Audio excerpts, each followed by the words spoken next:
Ormanın derinliklerinde, yeşilin her tonunun hüküm sürdüğü bir yerde küçük bir ceylan yavrusu yaşardı. Adı Nala'ydı ve arkadaş edinmekte çok zorlanıyordu. Diğer hayvanlar oyun oynarken, Nala hep uzaktan izlerdi. Onun tatlılığı ve içtenliği ormanın derinliklerinde kaybolup gidiyordu. Bir gün, Nala ormanda tek başına dolaşırken, yaşlı ve bilge bir baykuşa rastladı. Baykuşun tüyleri gümüş gibi parlıyordu ve gözleri yıldızlar kadar derindi. "Merhaba küçük ceylan," dedi baykuş yumuşak bir sesle. "Neden bu kadar üzgünsün?" Nala, baykuşa içini döktü. "Arkadaş edinmekte çok zorlanıyorum," dedi hüzünle. "Kimse benimle oynamak istemiyor."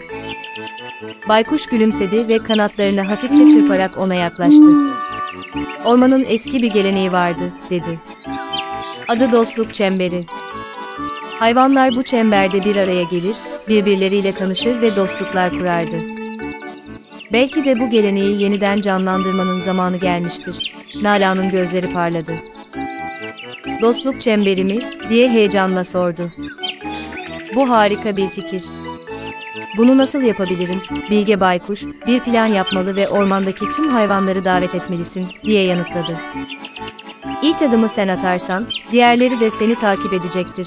Nala hemen işe koyuldu. İlk olarak büyük bir açıklık buldu ve orayı temizledi.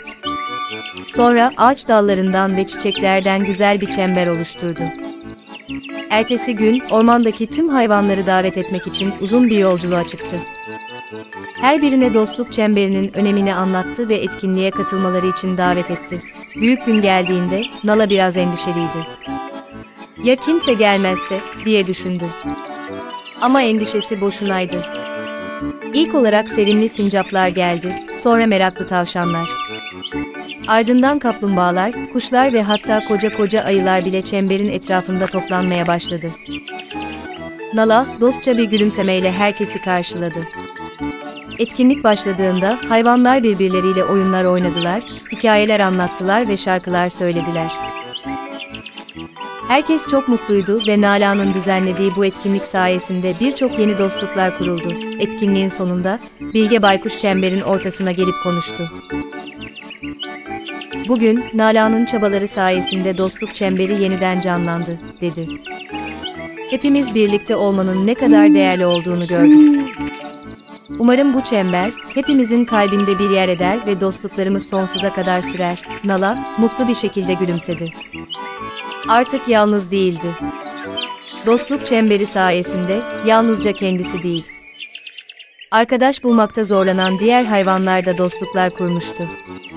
Ormanın her köşesinde sevgi ve dostluk rüzgarları esiyordu. O günden sonra, dostluk çemberi ormanın en önemli geleneklerinden biri haline geldi. Herkes Nala'yı sevgi ve saygıyla anımsadı. Küçük ceylan yavrusu Nala, artık ormanın en sevilen ve en mutlu üyelerinden biriydi.